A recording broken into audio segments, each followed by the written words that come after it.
Ok, la sesión pasada nos habíamos quedado en la definición de las innovaciones financieras.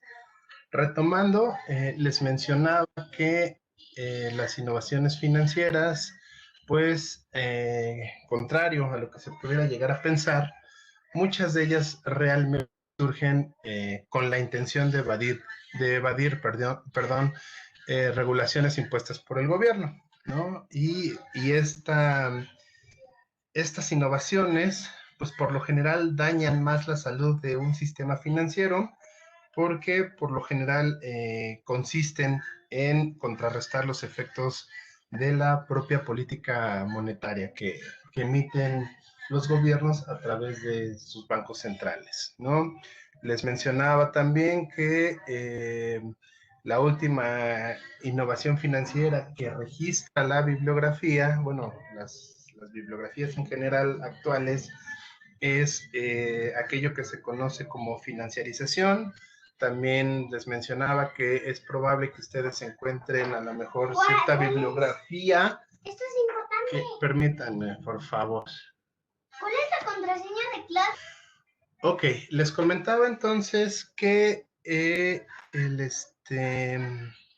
la última innovación que se tiene registrado es justamente la financiarización. Les mencionaba que también lo podían encontrar en algunas lecturas como la securitización o en algunos casos, también por ahí mencionaba su compañero, la titulización.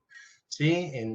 Podríamos decir que dependiendo del autor es el título que se le da, pero bueno, podríamos manejarlo prácticamente como sinónimos y les mencionaba que, bueno, prácticamente esta financiarización en lo que consistió fue en la capacidad, sobre todo de los bancos comerciales, de poder transferir el riesgo de la deuda que ellos adquieren a los terceros, ¿no? Compartir el riesgo con los terceros a través de instrumentos financieros que ofrecen a sus propios clientes.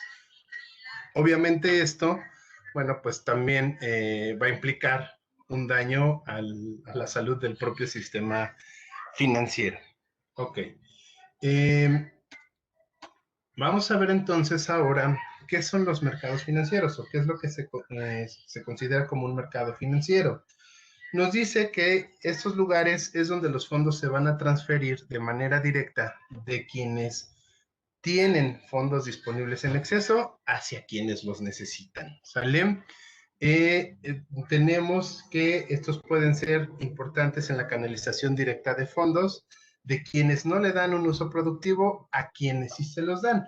Obviamente esto que estamos viendo aquí en pantalla es el concepto general, ¿no? O el concepto teórico que yo les mencionaba en la clase anterior, que en apariencia debería de ser la función principal, sobre todo de los bancos comerciales, ¿no?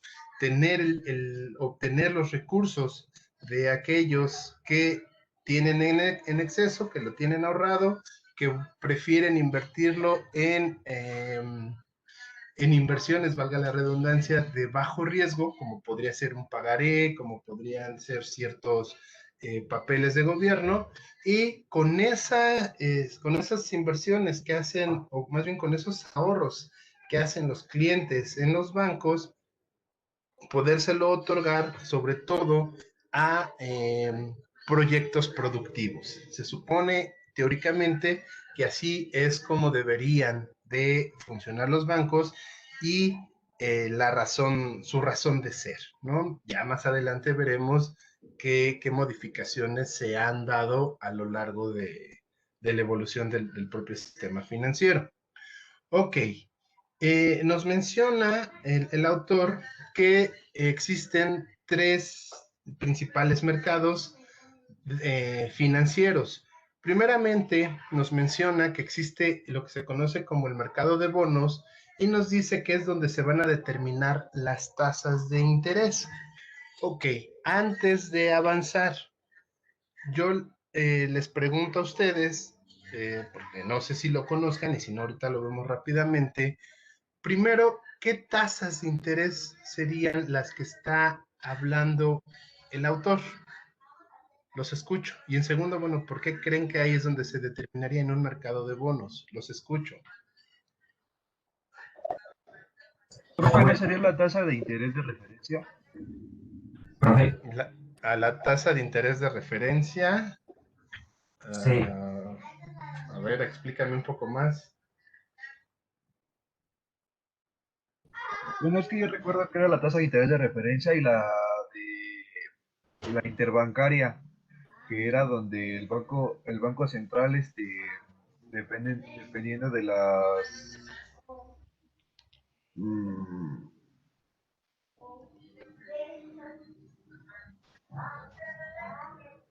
o sea, dependiendo de la actividad económica, es como pone una tasa de interés base, ¿no? Ok, a ver, ¿alguien más que nos ayude? Según yo, se determinan porque, bueno, cada banco en las subastas, en el ejemplo de CETES, mete la tasa que él quiere, que es parecida justamente a la tasa de referencia, no precisamente tiene que ser igual, y entonces ahí compiten y ya se determina cuáles son las tasas ganadoras. Por eso es de que, bueno, según yo, es donde se determina, ¿no? Ok, pero ahí lo que tú me estás hablando es sobre todo la subasta de dinero. Cuando el Banco Central subasta, subasta obviamente sus billetes, ¿no? O bien, sí, también puede subastar ciertos instrumentos con la finalidad de obtener esos excedentes de liquidez que pudieran llegar a tener los bancos. Pero, bueno, primeramente, ahora sí que mi primera pregunta es, ¿cuáles tasas de interés? O sea, estamos hablando aquí de tasas de interés y creo que en todo lo que llevan de la carrera, siempre hablamos de una tasa de interés, pero no nos queda muy claro porque cuando salimos a la realidad, pues nos damos cuenta que los bancos, por ejemplo, comerciales tienen una tasa de interés. Ahorita su compañero nos hablaba de la TIE, nos hablaba de la tasa de referencia. Entonces, la pregunta a lo mejor no sería cuáles tasas, sino más bien preguntarles si ustedes saben cómo se estructuran las tasas de interés, cómo se nivelan esas tasas de interés o cómo funciona la estructura de tasas de interés. ¿No se supondría que la fijación de tasas de interés gira en torno a la tasa de interés de referencia que es fijada por el Banco Central en el caso de México por Banjico o Banco de México? Como, pues sí, alrededor de la cual los bancos particulares van a fijar sus referencias. Ok, Y bueno, ok, también para determinar la tasa de interés está implicado el riesgo. Mientras más riesgo haya, mayor va a ser la tasa de interés. ok, ok, sí, eso depende a qué le queramos aplicar una tasa de interés, ¿no? De hecho, por ejemplo, cuando ustedes van a un banco, si quieren solicitar un crédito para una casa, no va a ser la misma tasa de interés que si ustedes fueran a solicitar un crédito para un automóvil o que si fueran ustedes a solicitar una tarjeta de crédito que también maneja tasa de interés. ¿Sí? Dependiendo del riesgo que ello conlleve, será la tasa que se les impondrá. Ok, efectivamente, como han mencionado sus compañeros, entonces, hoy en día los bancos centrales, en el caso de nosotros el Banco de México, va a establecer una tasa de referencia y a partir de esa tasa de referencia va a crear primeramente lo que se conoce como la tasa de fondeo bancario y bueno, también hay quien habla de la tasa de fondeo gubernamental. Permítanme nada más les comparto justamente una pantalla del Banco de México que sería esta. Si ustedes observan en esta columna del lado izquierdo está la tasa objetivo. Efectivamente, esa tasa objetivo es con la tasa a la cual el Banco Central, en este caso el Banco de México, va a hacer una subasta de dinero, ¿sale? ¿Qué quiere decir esto? Que bueno, pues le va a decir a los bancos, ok, si tú estás en problemas de liquidez, yo te puedo prestar dinero a cambio de que me pagues una tasa. La tasa que yo te voy a partir de la cual vamos a empezar a negociar sería del 4%. Ok, por lo general, en esas subastas se establece una tasa un poco más alta. Si ustedes ven la tasa objetivo aquí es del 4% y digamos que la que se negoció fue de 4.05%. Entonces, eso quiere decir que esa va a ser la tasa a la cual el Banco de México le estaría prestando dinero a los bancos comerciales. Obviamente la de abajo, que es la de fondeo gubernamental, que en este caso está igual que la bancaria, pues sería a la tasa a la cual le prestaría al propio gobierno. Puede ser federal y en algunos casos podría llegar a ser incluso estatal, ¿no? Obviamente, nosotros, como vimos la sesión pasada, decíamos que la tasa de interés es el costo del dinero, ¿no? Es el costo por no tener el dinero. Entonces, obviamente, a partir de esta tasa de fondeo, los bancos van a tener que estructurar sus tasas. Sin embargo, bueno, a lo mejor ya me estoy adelantando unas clases, pero creo que conviene verlo ahorita rápidamente. Este fondeo bancario tampoco es como que muy bien visto por el Banco Central. ¿Qué quiere decir? Que si Banjico a cada rato le está prestando dinero a los bancos centrales, a los bancos comerciales o a un banco comercial en específico, eso da señales de que este banco no se está sabiendo fondear correctamente. Entonces, después, digamos que de varios préstamos bueno, más bien, a partir del primer préstamo que el Banco Central le hace a un banco comercial, sí, se emiten una especie de cartas donde se anuncia que a este banco se le prestó dinero. Podríamos decirlo en términos coloquiales que es una nota mala, ¿no? Para el banco, porque lo que está representando es que entonces, si el banco comercial necesita dinero, es porque no se está fondeando bien. Y obviamente, después me parece que son 3 de este tipo de cartas, empieza a haber penalizaciones e incluso se les puede quitar la licencia de banco. ¿Qué sucede? Que entonces, para evitar este problema de que el Banco Central le esté prestando a los bancos comerciales, por lo general, los bancos comerciales lo que hacen es crear esta que se conoce como TIE, que es la tasa de interés interbancaria de equilibrio. O sea, va a ser una tasa a la cual los propios bancos comerciales se van a estar prestando entre ellos, con la finalidad de evitar caer en pedirle dinero al Banco Central, quitarse esas notas malas, por decirlo de esa forma, o evitarlas. Si ustedes observan, la TIE, en este caso, está de 4.28, o sea, es una tasa todavía más alta que la de fondo bancario, pero es el costo de no ser sancionado por el banco central. ¿Sale? Y a partir entonces de esta TIE, que nosotros vimos que era de 4.2813, se empiezan a establecer las tasas a las cuales los bancos comerciales van a empezar a prestarle dinero a los particulares. Por ejemplo, un crédito hipotecario, muy probablemente si ustedes van a un banco y solicitan un crédito hipotecario, probablemente les digan, ok, yo te voy a cobrar de crédito hipotecario la TIE más, no sé, 6 puntos porcentuales. ¿Qué quiere decir? Que entonces te voy a cobrar 4.28 más 6, o sea, sería 10.28 de tasa de interés por adquirir un crédito hipotecario. Ah, no, bueno, que quieres un carro. Ok, un carro implica más riesgo que una casa. ¿Por qué? Porque a final de cuentas el carro se puede devaluar. Una casa difícilmente se va a devaluar. Entonces, para un carro a lo mejor te voy a prestar la TIE más 20 puntos porcentuales. Entonces, por un carro te estaría cobrando una tasa del 24%, 24.28% anual, en este caso, ¿no? Y obviamente, si quieres una tarjeta de crédito, que es lo más riesgoso a lo cual se pueden ir los bancos, pues por lo general, entonces ya te están cobrando tasas del 48%, ¿no? Porque para ellos implica un riesgo muy grande. A final de cuentas, nosotros sabemos que,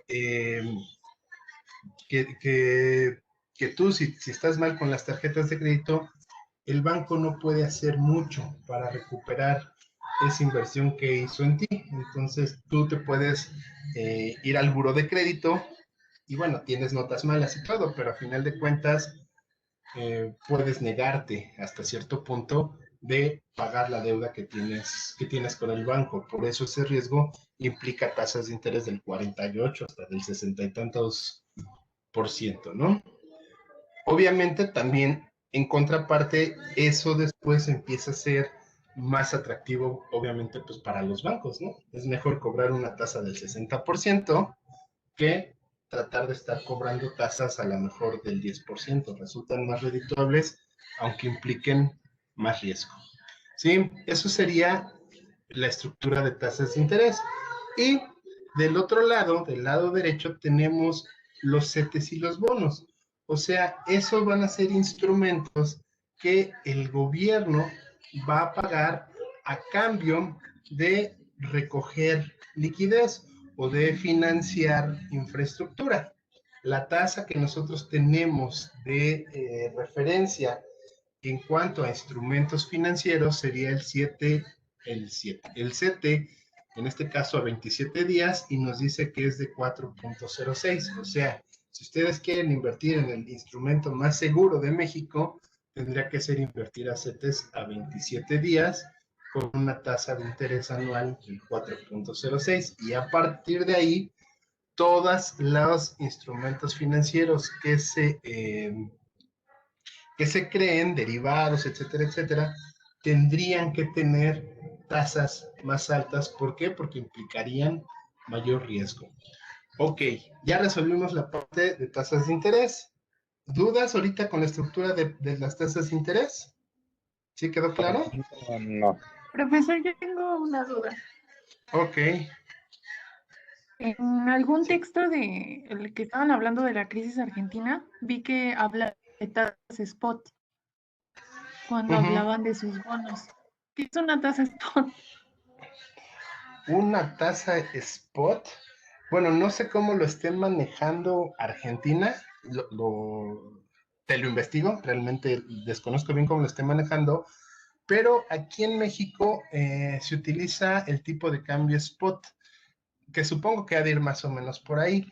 Es como un tipo de cambio, en este caso con el dólar, en el caso de México, el tipo de cambio spot es un tipo de cambio donde el Banco de México le da cierta preferencia, o sea, lo llega a dar incluso a veces un poquito por debajo de el tipo de cambio que digamos que sería en el cual se basan las casas de cambio. ¿Qué quiere decir?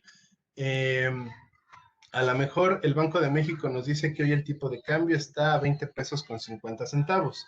Las casas de cambio, a partir de ahí, dicen, ok, tú, Banco de México, estás vendiendo el dólar o estás tomando como referencia el dólar a 20.5, yo tengo que tener una ganancia, lo voy a vender a 20.70. Pero el dólar spot a lo mejor nos aparece que está en 20.35.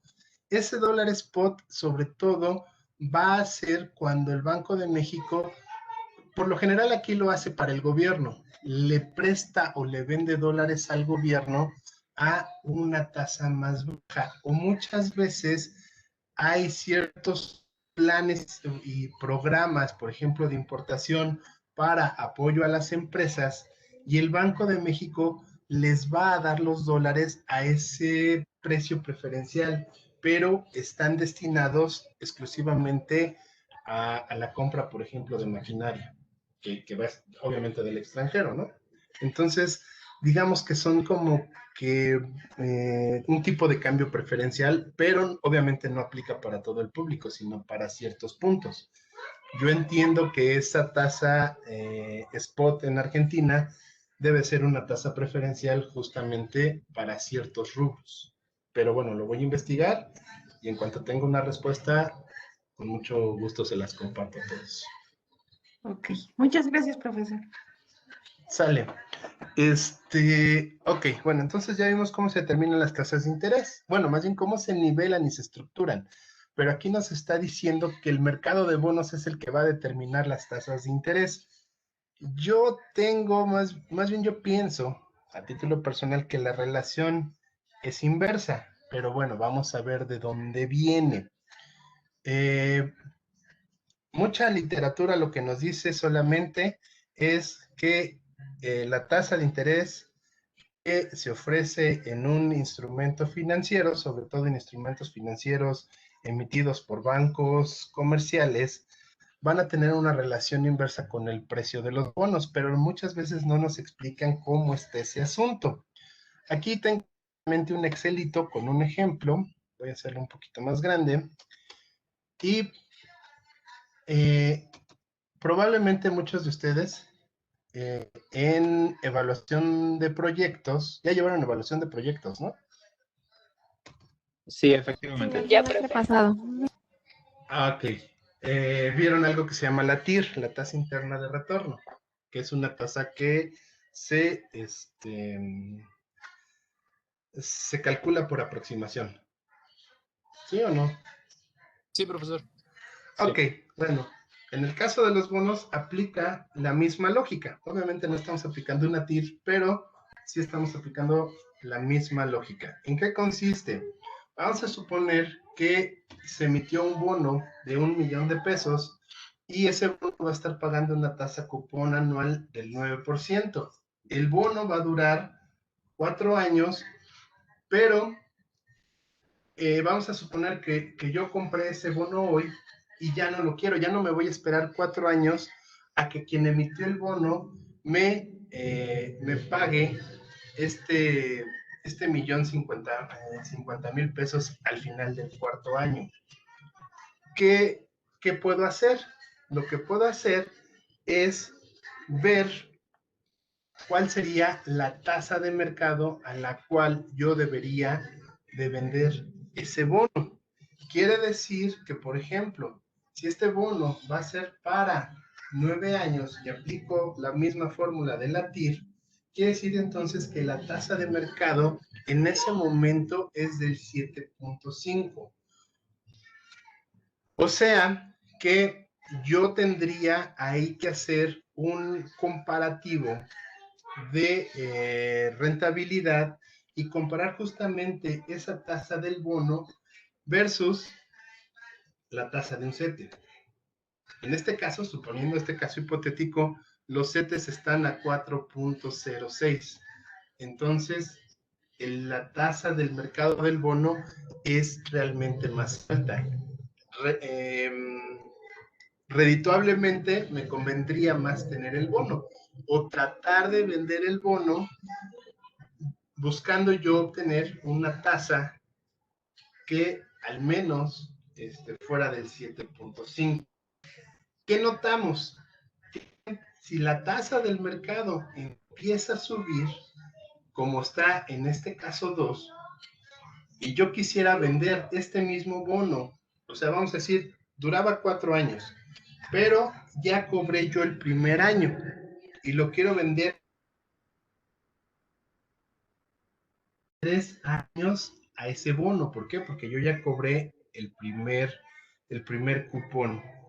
Y la tasa de mercado ahora es del 8%. ¿Qué quiere decir? Subió la tasa de interés y entonces, si yo quisiera vender ese bono, lo tendría que vender a un precio más bajo. Si yo se lo quisiera dar a alguien en un mercado secundario, tendría que venderlo a un precio más bajo. ¿Qué sucede? Que si yo aumento la tasa de interés, aquí no están. ¿Dónde están? En este.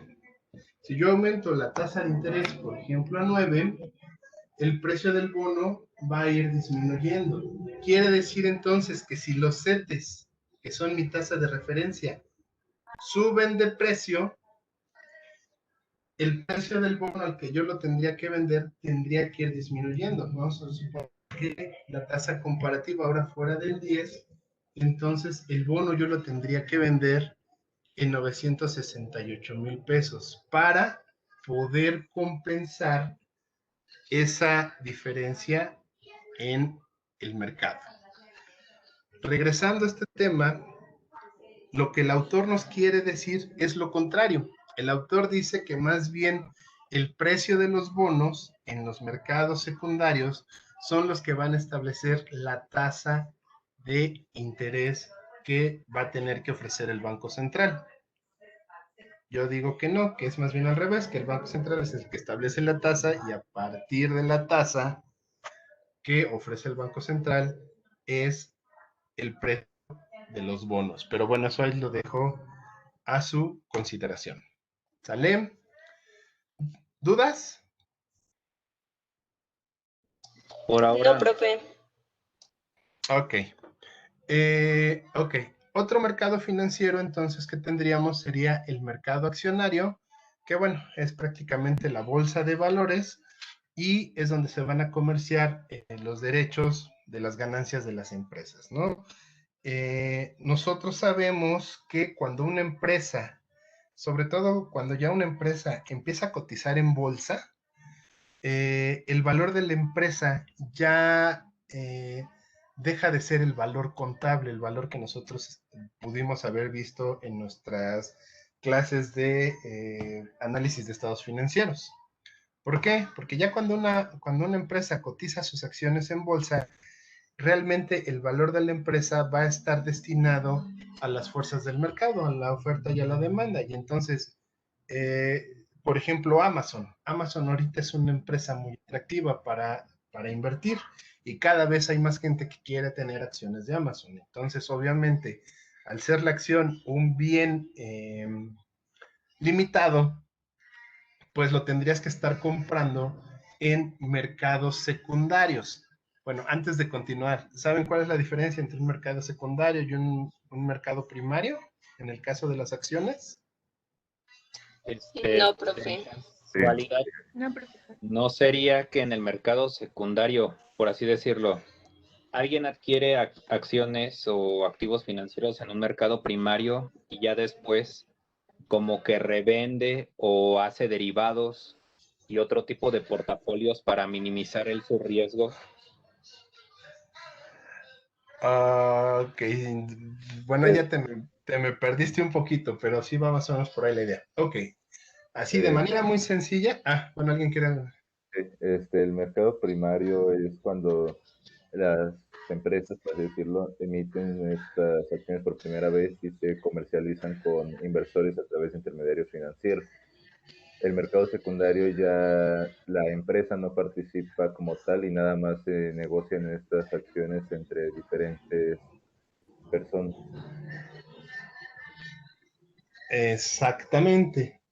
O sea, vamos a suponer que, por ejemplo, en esta semana me parece que entran las acciones ya de Airbnb en la otra bolsa, en la bolsa Viva, no en la bolsa mexicana de valores, sino en Viva, que es otra bolsa que tenemos.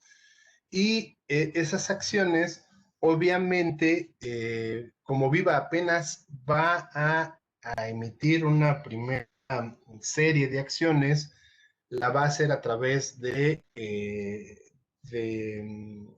un colocador de acciones, ¿sí? Aquí, ¿qué sucede? Muchas veces pueden invitar al público en general, pero la realidad es más bien que se invita a personas o a grupos que realmente pueden llegar a comprar estas acciones. O sea, ¿qué sucede? Vamos a suponer que Airbnb emite sus acciones, el encargado de colocar esas acciones, vamos a decir que es GBM, y entonces GBM lo que hace es una invitación y por lo general llama a otras instituciones financieras, que puede ser BBVA, puede ser Citibank, a lo mejor podrían ser algunos empresarios como Slim, los famosos, ¿cómo se llaman ahora? Los tiburones, ¿no? Que salen ahora en la tele, de ese tipo de personas. ¿Por qué? Porque sabe que probablemente ellos van a invertir grandes cantidades, o sea, no van a decir, dame 3 acciones, por lo general se van a buscar tener grandes lotes. ¿Con qué finalidad?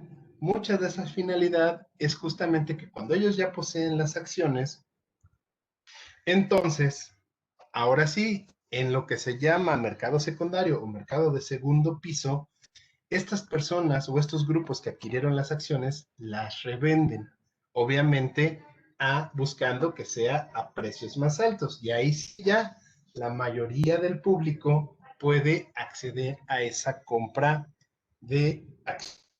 Entonces, nosotros podemos ver que a lo mejor nominalmente las acciones de esta empresa, vamos a hablar de Airbnb, fueron de $1, cada acción valía $1, pero hubo un boom y todo el mundo creyó o cree que Airbnb va a ser una empresa muy redituable en México y entonces en el mercado secundario se empiezan a revender ahora a $3. Aquí te dan una acción que nominalmente dice $1, pero el valor de mercado obviamente va a ser más alto. O puede ser al revés, como le pasó a Facebook en un principio, ¿no? Facebook salió con un precio de $12 cada acción y contrario a lo que se pudiera pensar, en el mercado secundario se tuvieron que vender a $1 porque nadie las quería comprar en un principio, ¿no? Ahora ya Facebook, bueno, ya su valor es otro, pero eso es lo que sucede sobre todo en los mercados secundarios.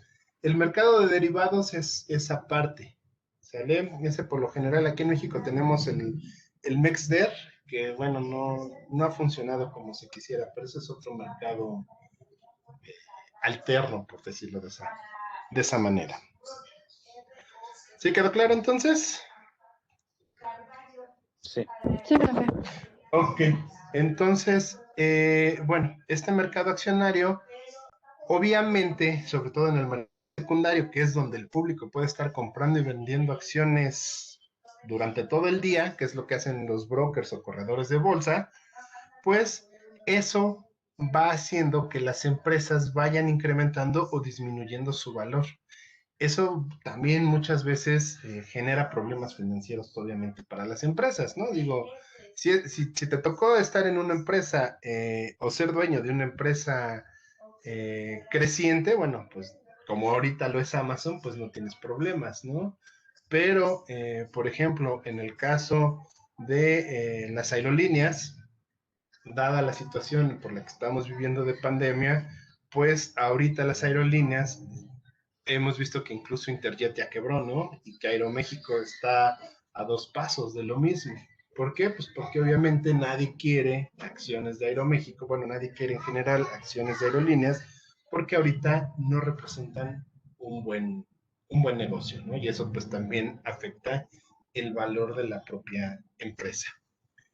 Ok, si no hay dudas, vamos entonces a ver el siguiente mercado, que sería el mercado cambiario. Este mercado, sobre todo en México o en países en vías de desarrollo, tiene mucho peso. Pues digamos por ahí que esa es la cruz que tenemos que cargar por, pues por no desarrollar tecnología, ¿no? Por no ser países desarrollados. Entonces, y nos afecta obviamente el mercado cambiario. ¿Cuál es la importancia de esto? Bueno, pues principalmente en el mercado cambiario lo que se va a ver es el valor de las monedas o de las divisas de acuerdo con el dólar. Tenemos hoy en día el dólar como patrón universal de todas las monedas del mundo. Por ahí han intentado, China ha intentado que su tipo de cambio más bien se relacione con el euro, pero no lo ha podido lograr realmente de manera satisfactoria, ¿no? Y el dólar americano sigue siendo la moneda de referencia para el resto de las monedas, o sea, todas las monedas, nuestro valor está en relación con el dólar. Y ya de ahí, bueno, pues ya haremos la conversión al resto de las monedas.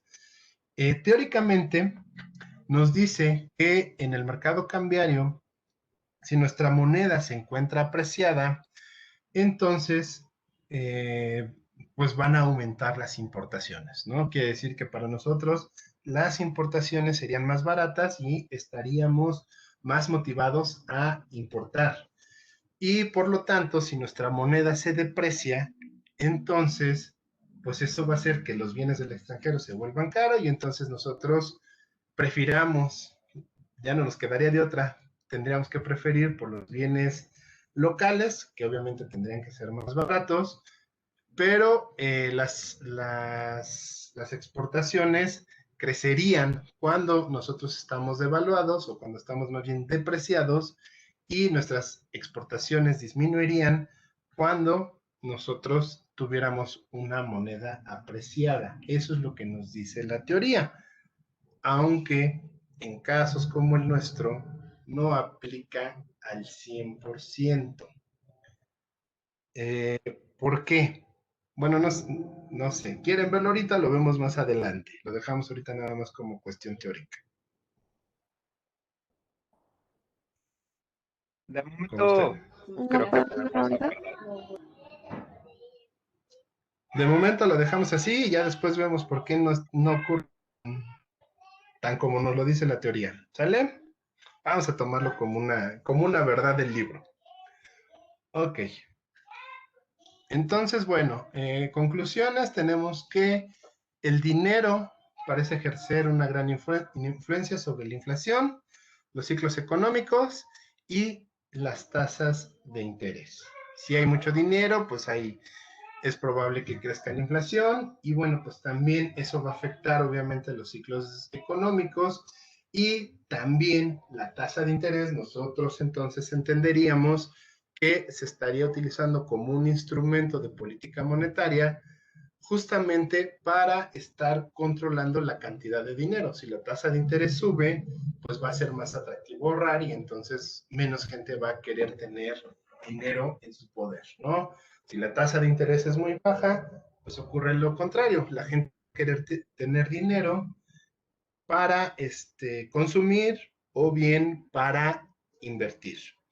Otra conclusión que podemos tener de esto es que los bancos, bueno, van a servir como intermediarios, como los intermediarios financieros más importantes, con la intención de canalizar recursos desde de quienes no lo utilizarían para algo productivo hacia quienes sí lo estarían haciendo.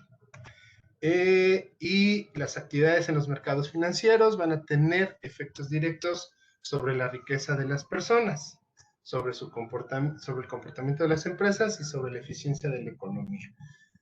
Ok, no, sobre todo el mercado accionario es el que más va a implicar en los efectos directos con la riqueza de bueno, sobre todo de las empresas, ¿no? Les comentaba, si las acciones suben, pues tendríamos una empresa muy rica. Si las acciones bajan, pues entonces tendríamos una empresa a lo mejor muy pobre, ¿no? O no tan rica, dependiendo bueno, de los efectos de los precios que tengan. Lo mismo sucede con los bonos. Si la tasa de interés sube, el precio de los bonos baja y aquellos tenedores de los bonos pues serían relativamente menos ricos. Si la tasa de interés disminuye, entonces los tenedores de los bonos, el precio de los bonos va a subir y entonces relativamente te volverías más rico. ¿Dudas? ¿Comentarios? ¿Podemos cambiar de diapositiva? Sí, profe. Sí, gracias. Vamos entonces a ver el siguiente capítulo, a ver hasta dónde llegamos, que es la naturaleza y las funciones del dinero. Igual vamos a tratar de repasar qué es el dinero y sobre todo para qué sirve. Ok, entonces, bueno, tenemos que la función básica del dinero va a ser el eslabón que va a unir las distintas actividades económicas de una persona, ¿no? Y además lo va a conectar con las actividades económicas de todas las personas con las que interactúa, no importa qué tan lejos estén. Toda actividad económica que realice una persona va a llevar de por medio dinero. Bueno, ustedes ya están en octavo semestre, ya escogieron seminario, ¿no? ya entraron a cualquier seminario, en la diversidad de seminarios ya deben de estar en un seminario y prácticamente les van a pedir que elaboren una tesis o por lo menos una investigación. Muchas veces nos cuesta trabajo definir cuál va a ser nuestro tema. Y bueno, prácticamente lo que yo les puedo decir es que independientemente del tema que utilicen, siempre van a tener que utilizar el dinero dentro de su investigación. Si su investigación habla de dinero, ya están hablando de una tesis de economía. ¿Por qué? Bueno, pues porque el dinero va de por medio en cualquier actividad económica de las personas. ¿Sale? Ok. ¿Cómo se va a clasificar el dinero? Primero tenemos el factor de liquidez y nos dice que va a depender del grado de facilidad para lograr un intercambio. Quiere decir entonces que aquellos activos que sean más fáciles de intercambiar será lo que consideramos o lo que el grueso de la gente conoce como dinero. ¿Sale?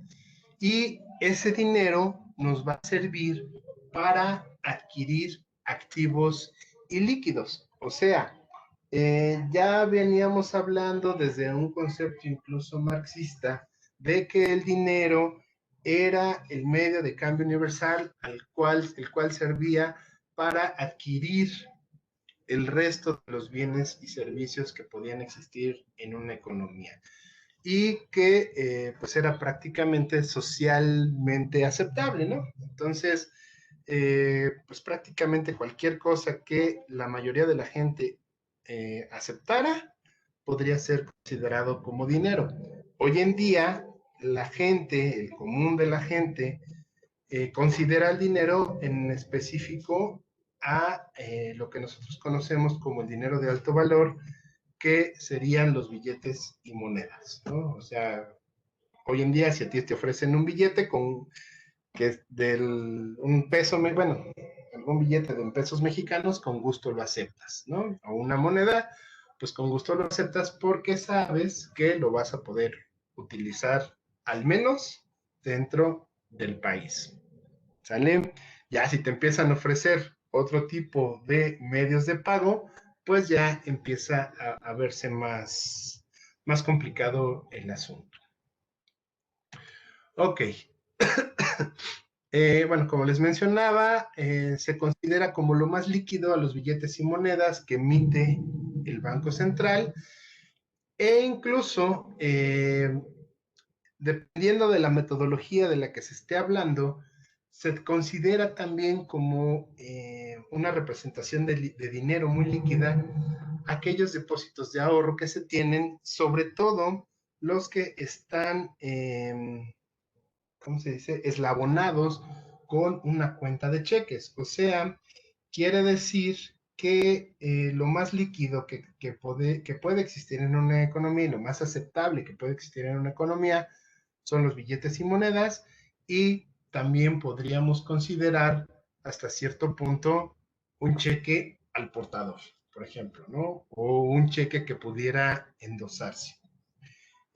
Hay autores que, bueno, incluso ya empiezan a hablar de que también deberían de ser considerados las cuentas de débito o las tarjetas de débito, porque, bueno, pues prácticamente una tarjeta de débito te la aceptan en cualquier lado, siempre y cuando tengas una terminal punto de venta, ¿no? O sea, quiere decir que, por ejemplo,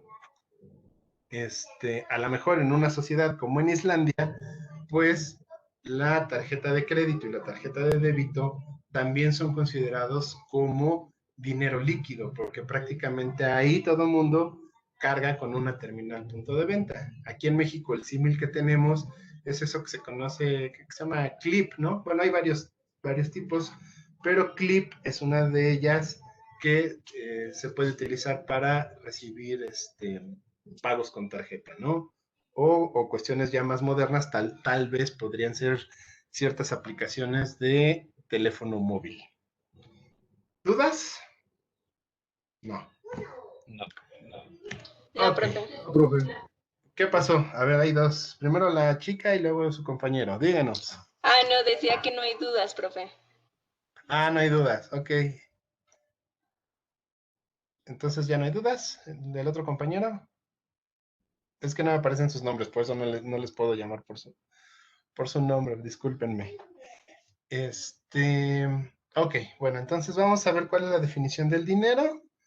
Nos dice que es todo medio de pago comúnmente aceptado a cambio de bienes y servicios y sirve para la liquidación de obligaciones o de deudas. Además, fundamentalmente va a depender enteramente de una convención, o sea que todo mundo, o por lo menos una sociedad, lo acepte de manera general como medio para hacer pagos y saldar deudas. Esta es la definición, creo yo, más clara que existe sobre el dinero. Es el medio de pago que todo el mundo va a aceptar para intercambiar bienes y servicios o bien liquidar obligaciones y deudas. ¿Sale? Ok. ¿Qué funciones tiene el dinero? Esto es muy importante que sí se lo aprendan porque son preguntas de examen y aparte lo vamos a estar retomando al final del curso. Esto sí necesito que se lo aprendan muy bien. Yo sé que ya lo conocen, pero apréndanselo bien. La primera es que el dinero, una de sus funciones es ser medio de cambio. Obviamente vamos a necesitar dinero para intercambiar bienes y servicios entre las personas de la sociedad. ¿Sale? Es lo más básico para lo que funciona el dinero. Otra función que tiene es ser unidad de cuenta. O sea, a partir del propio dinero es que se van a establecer los precios de los demás bienes y servicios. Es lo que vemos hoy en día. Si tú vas al supermercado y quieres ver cuánto cuesta una lechuga, pues el precio, bueno, va a estar establecido a través de un precio, ¿no? Y te van a decir, ok, el kilo de lechuga cuesta 10 pesos. ¿O quieres ver cuánto cuesta una computadora?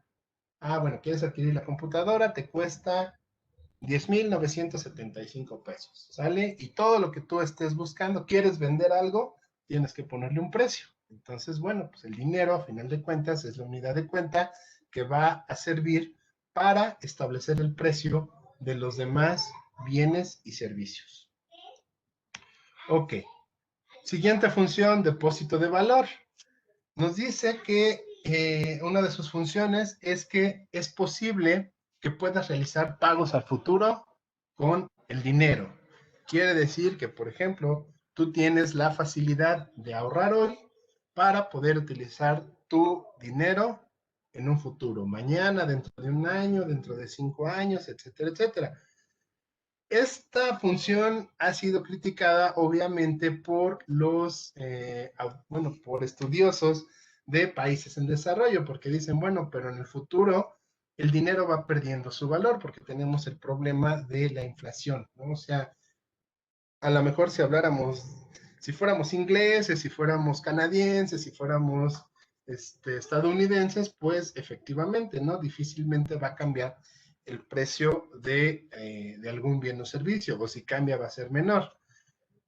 Pero, bueno, en el caso de los países como el nuestro, pues sí es muy probable que si hoy algo cuesta 5,000 pesos, el año que entra va a valer a lo mejor 6,000 por el problema de inflación.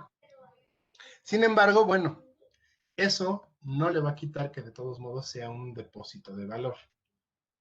De todos modos, el año que entra, ustedes pueden utilizar sus billetes sin monedas sin ningún problema, ¿no? O sea, a pesar de que se han ido cambiando, por ejemplo, hoy en día que hemos ido cambiando los billetes, bueno, pues existe un plazo lo suficientemente considerable para ir sustituyendo los billetes que teníamos antes por los billetes que están saliendo hoy en día. Y de todos modos, bueno, todo se sigue manejando en pesos, por lo menos hasta el día de hoy. Otra función es un patrón de pagos diferidos. ¿Qué quiere decir? Que sobre todo las deudas que se adquieren se van a tener que contabilizar en pesos. O sea, el pago y los intereses de deudas tienen que establecerse en unidades monetarias. ¿Qué quiere decir? Si yo adquiero una deuda para comprar un carro, bueno, pues en el contrato va a decir, ok, yo me voy a comprometer a estar pagando cada mes una tasa del 5% anual, ¿sale?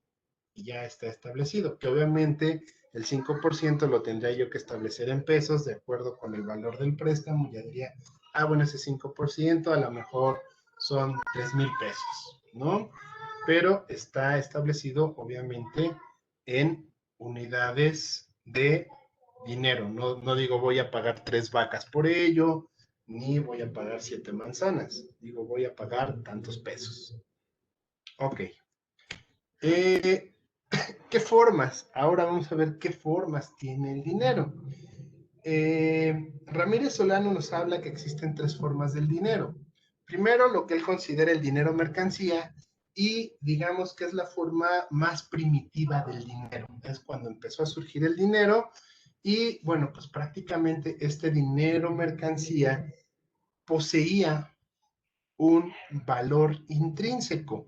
Y estamos hablando desde los orígenes del dinero, podíamos utilizar eso que nosotros estableciéramos como medio de cambio, justamente para un medio de cambio universal del resto de los bienes y servicios, o bien también podíamos utilizarlo como una mercancía ordinaria que podíamos consumir. En el caso de México, bueno, pues tenemos el antecedente con los mexicas, que pues la moneda que se utilizaban eran prácticamente las semillas de cacao. O sea, el cacao se utilizaba como moneda, pero también tenía una utilidad como mercancía, que bueno, pues era para fabricar chocolate, bueno, la bebida de chocolate, etcétera, etcétera, ¿no? El oro también se utilizaba como medio de cambio, pero también el oro, pues es una materia prima que se utiliza para la fabricación, por ejemplo, de joyería. Y, bueno, semillas, etcétera, etcétera, ¿sí?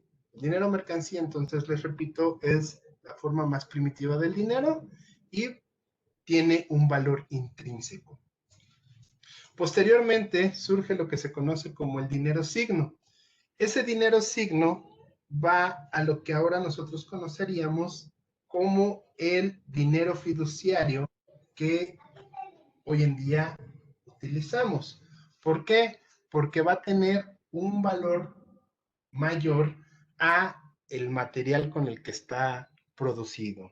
Y obviamente esto se permite gracias a que tenemos confianza en quien lo emite. Ahí Ramírez Solano, bueno, pues nos habla de, por ejemplo, los billetes, ¿no? Así de manera muy sencilla, nosotros podríamos decir que al Banco de México, en nuestro caso, le cuesta casi lo mismo, por no decir que exactamente lo mismo, emitir un billete o crear un billete de 20 pesos que crear un billete que diga 2,000 pesos. Realmente el costo de producirlo y los materiales que se utilizan son muy similares. Lo único que está cambiando es el número que tiene impreso ese billete. Y todos, por consenso y por confianza que le tenemos al Banco Central, pues estamos dispuestos a aceptar que un billete que tiene impreso 2,000 pesos va a valer muchísimo más o 10 veces más, no, serían 100 veces más, perdón, que un billete de 20 pesos. ¿Sale? Igual, lo mismo pasa con las monedas. Prácticamente todas las monedas, salvo el centavo estadounidense, todas las monedas son más baratas producirlas que la denominación que tiene. El caso del centavo estadounidense, bueno, esa es pues una cuestión más bien de fortaleza monetaria que ellos tienen que absorber, pues al ser el medio internacional de cambio, sus centavos, ahí sí cuesta más caro producirlos que el valor que trae la moneda. Producir un centavo en Estados Unidos le cuesta 5 centavos de dólar y la moneda tiene un valor de 1 centavo. Entonces, bueno, eso obviamente lo compensa con los billetes, porque ya producir un billete le cuesta aproximadamente 50 centavos y puede emitir billetes de 100 dólares. Y ahí es donde compensa el valor de las monedas. ¿Sale? De hecho, de ahí surge el término de señoriaje que posteriormente también veremos. Ok, otra forma de dinero sería el dinero pagaré. Y ese, bueno, pues es el que está basado en la deuda de la institución de crédito que lo emite, ¿no? Por lo general, estos son fácilmente negociables y fácilmente transferibles. Lo más común son los cheques, o sea, este dinero pagaré es dinero que ya no emite en sí el Banco Central, ya lo empiezan a ofrecer otras instituciones como los bancos, y ese dinero también posee cierta confianza en quien lo posee y en quien lo recibe para poder llevar a cabo ciertas operaciones. Podríamos hablar de los cheques, pero también en la sesión pasada hablamos, por ejemplo, de las facturas y, bueno, pueden ser distintos instrumentos financieros, incluso las propias tarjetas, la propia tarjeta de débito y de crédito son dinero que emiten los bancos comerciales y que no tienen dinero del Banco Central. ¿Sale? ¿Dudas? ¿Sencillo? Por el momento, bien. Sí, todo Todo claro, bien, profe. profe. Perfecto. Ok. Vamos a ver entonces ahora la composición de la oferta monetaria.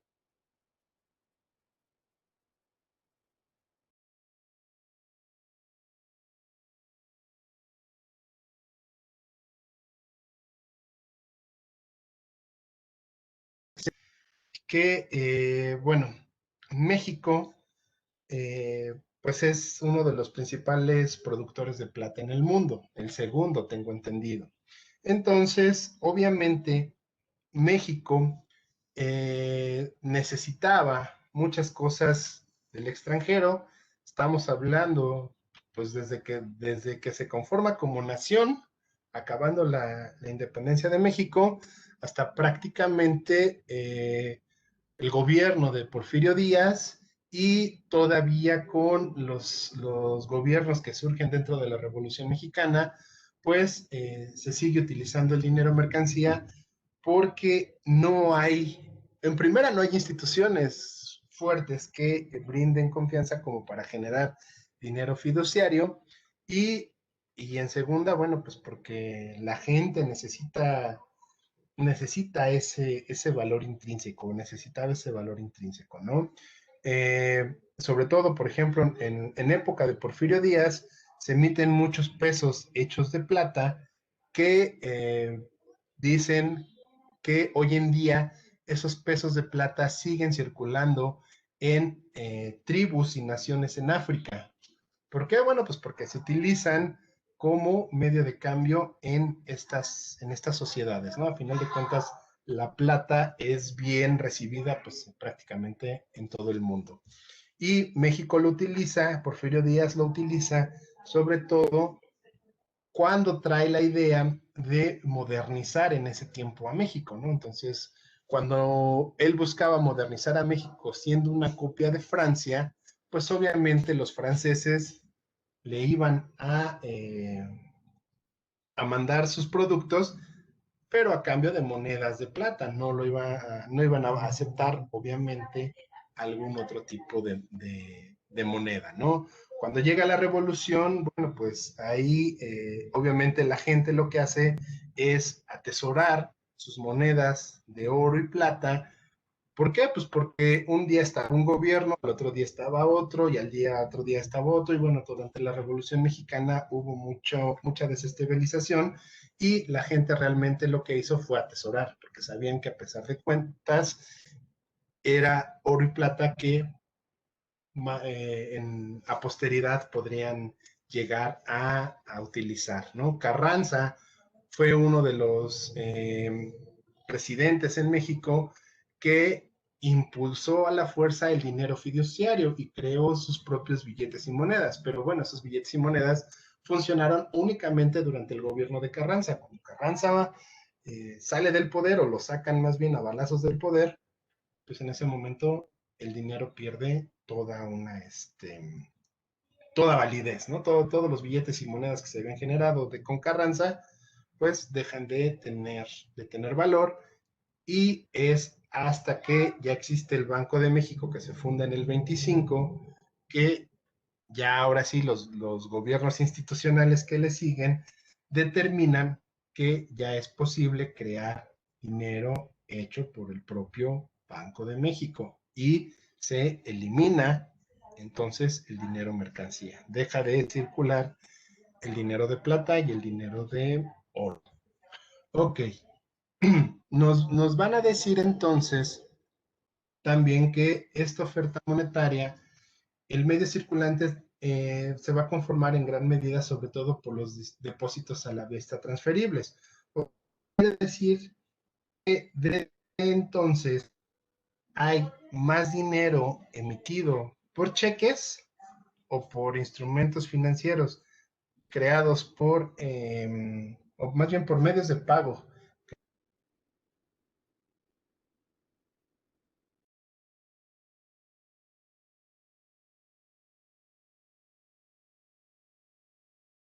Podemos también nosotros ver que lo que se considera como la base monetaria va a estar conformada en un 90% por billetes y en un 10% por monedas. De esa forma es como el Banco de México envía su dinero a la economía, más o menos en esos porcentajes.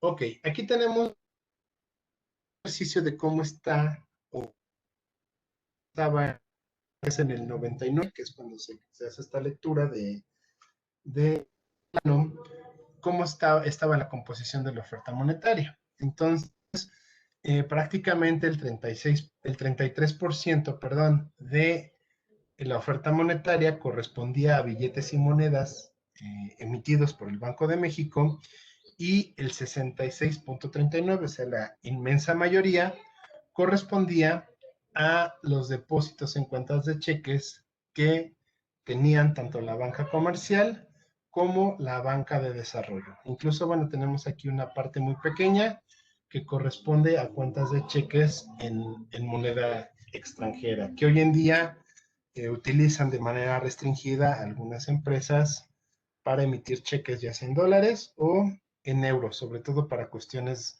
de importaciones. ¿Dudas? ¿Vamos bien? Sí.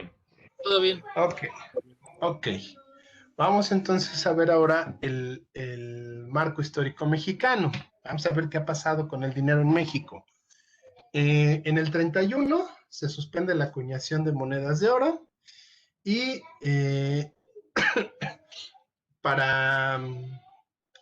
sobre todo para circulación dentro de la población. ¿Sí? Las monedas de oro y plata que empieza a recolectar o a recuperar el propio Banco de México, los va a utilizar más bien para pagar al extranjero por deuda adquirida y también para empezar a generar las reservas internacionales, que hoy en día, pues de repente son noticia, ¿no? En los periódicos, obviamente, financieros, como puede ser El Financiero o El Economista, bueno, son los más representativos en México, ¿no? Por ahí existen otros, pero bueno, a partir de ese momento se empiezan a crear las reservas. Además, bueno, pues establece que para tratar de generar, de hacer que la gente suelte esas monedas de oro y se empiece a generar confianza ahora ya en la institución, en este caso en el Banco de México, primero se establecen unos patrones de equivalencia y entonces se establece que cada peso que se emita va a tener una equivalencia a 75 gramos de oro puro. ¿Cuál es la idea? Generar confianza. ¿Con qué intención?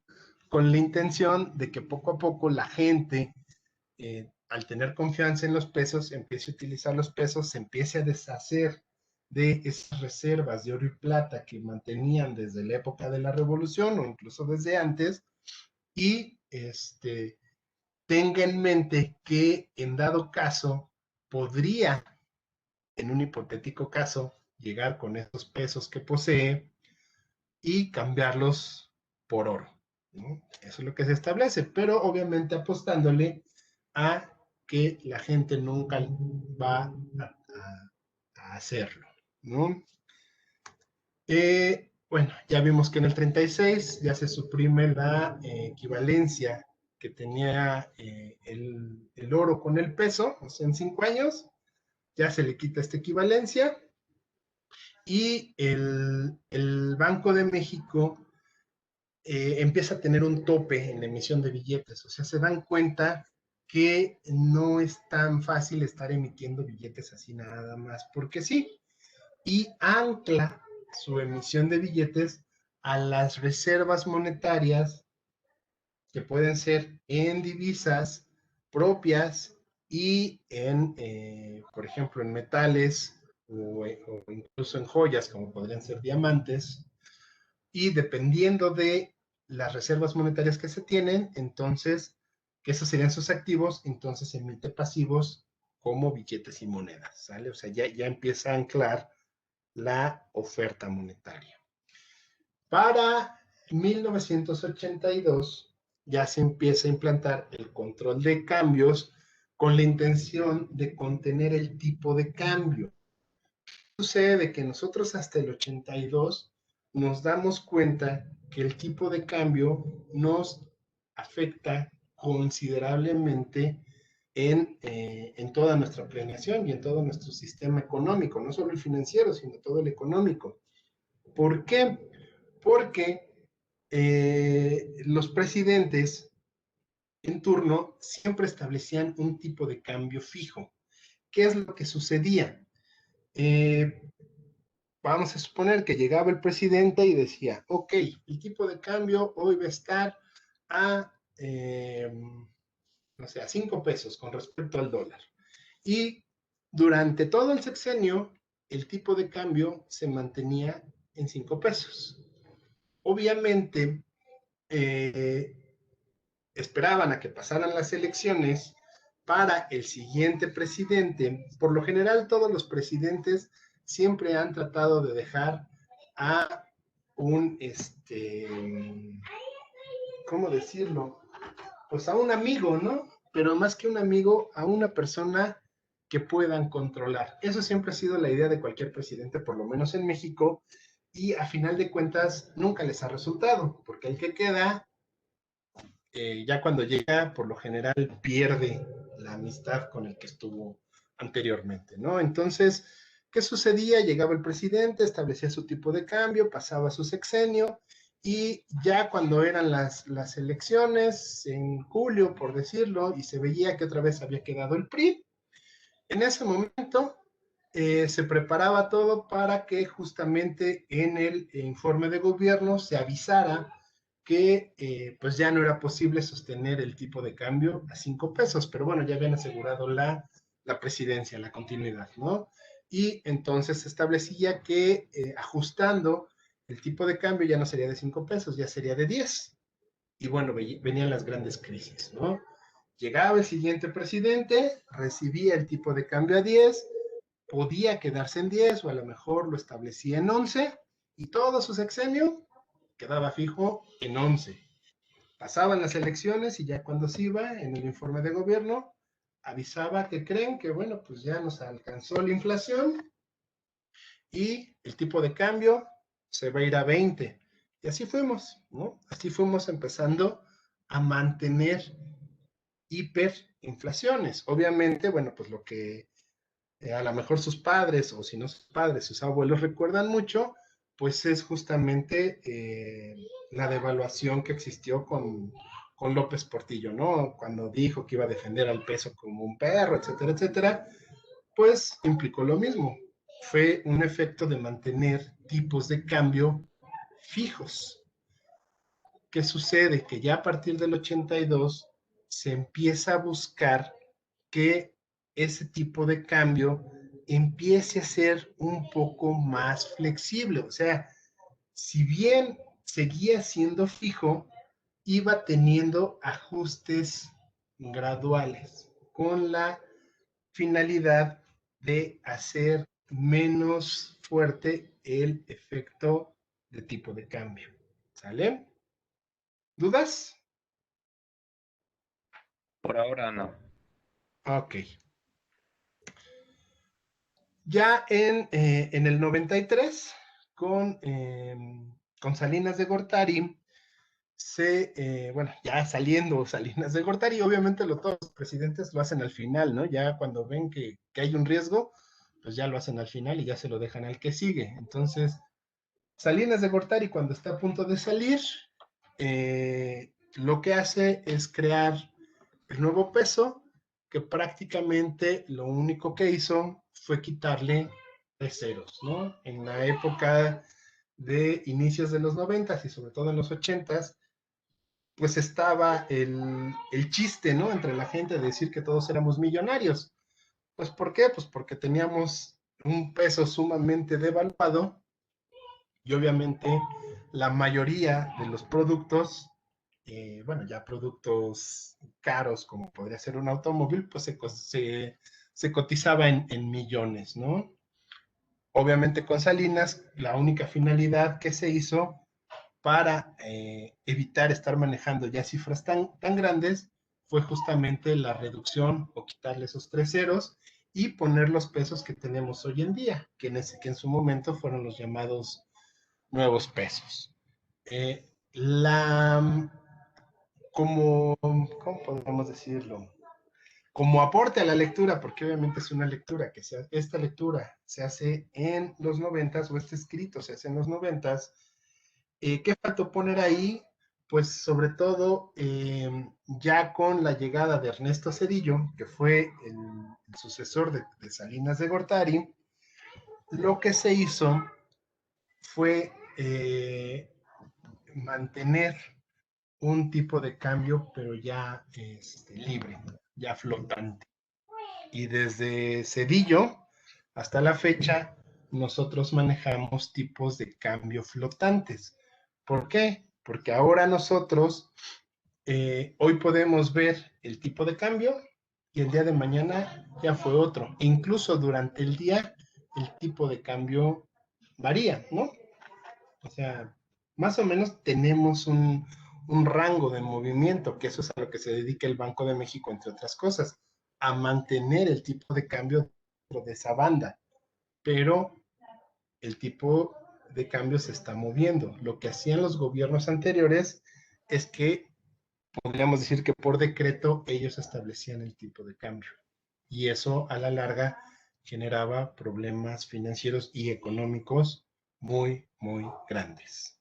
¿Dudas con este marco histórico mexicano? No, de momento no. No. No, profe. ¿Comentarios? ¿Comentarios, dudas? Tampoco. Ok.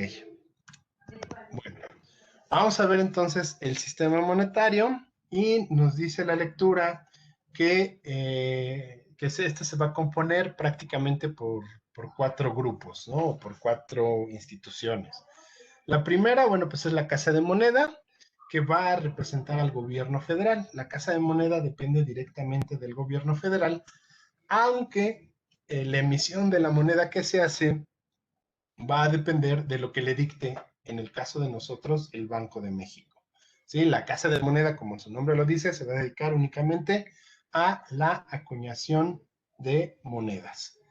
El Banco Central, en el caso de nosotros, sería Banxico, es el encargado de llevar a cabo la política monetaria, es el que se va a encargar de hacer los estudios, de ver cuánto dinero debe de estar, cuántos billetes y monedas deben de estar circulando en la economía de acuerdo a sus propios modelos econométricos que se basan hasta cierto punto en bueno, ya ahora se usan fórmulas más avanzadas, pero en esencia se basan en la igualdad propuesta por Fisher, ¿no? O sea, no hay que tener más dinero del que se necesita para realizar las transacciones de la economía.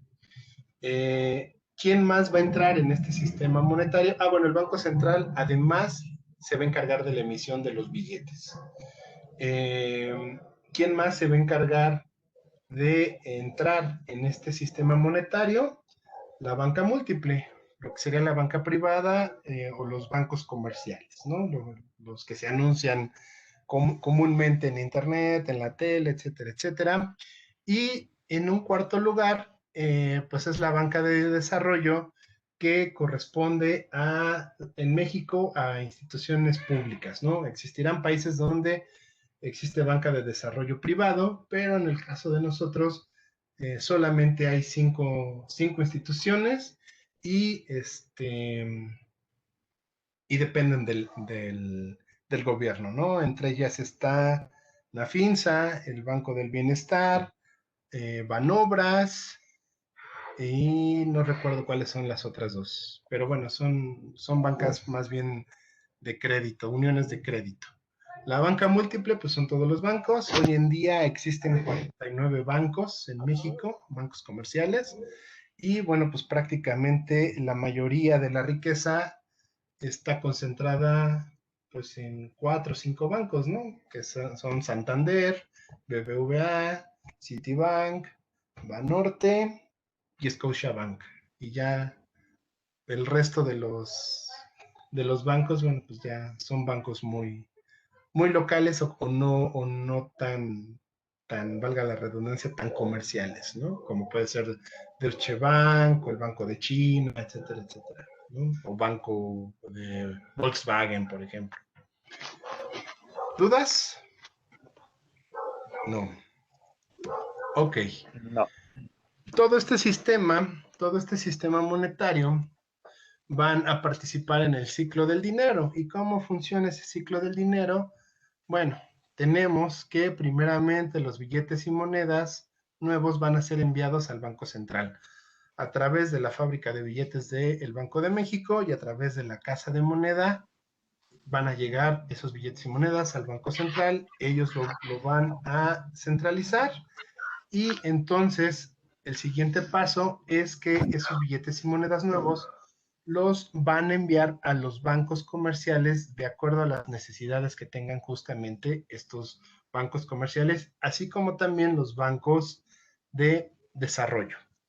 Y los billetes y monedas que llegaran a sobrar, pues los va a tener el Banco Central dentro de sus cuentas.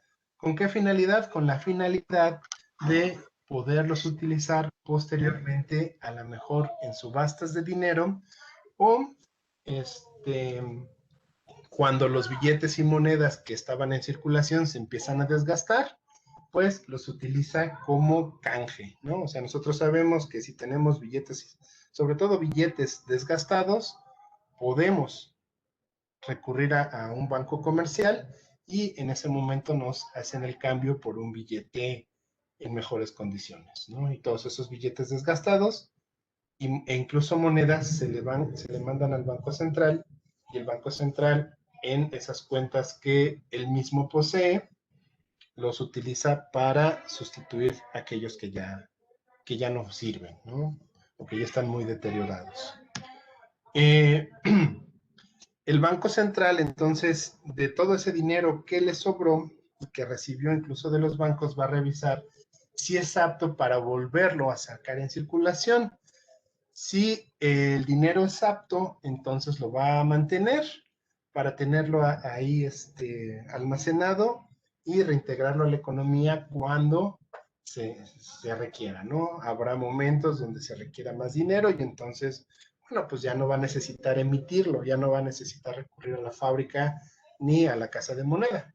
Ya tiene ahí su guardadito y ese dinero lo utiliza para mandarlo de nuevo a los bancos centrales. Si el dinero ya se encuentra muy mal, pues entonces lo manda a la casa de moneda y a la fábrica para que ellos se dediquen a destruirlos, ¿no? En el caso de la casa de moneda, como son metales, pues simplemente se vuelven a fundir para crear monedas nuevas. En el caso de los billetes, pues estos sí se tienen que quemar. Ok, ese sería entonces el ciclo del dinero.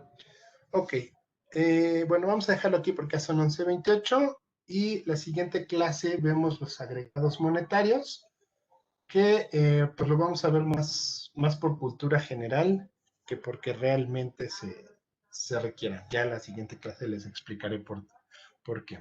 Voy a dejar de grabar.